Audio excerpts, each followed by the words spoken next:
వాళ్ళకి వరాలు అర్థం కాలేదని అనుకుందాం. అయినా వారు వరాలు పొందుకున్నారక్క. మీకు అర్థమైతే మాత్రం ఉపయోగం ఏంటి?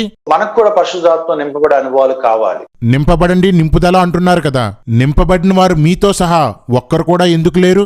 లేకపోతే నీకు అర్థం చెప్పడం వస్తే భాషలో మాట్లాడు, దాని అర్థం చెప్పు. ఈ పద్ధతిని వినియోగించకుండా ఇంక ఎవరైనా వేరే పద్ధతిని వినియోగిస్తే అది పరిశుద్ధాత్మని వరమని ఎలా అనగలుగుతాం?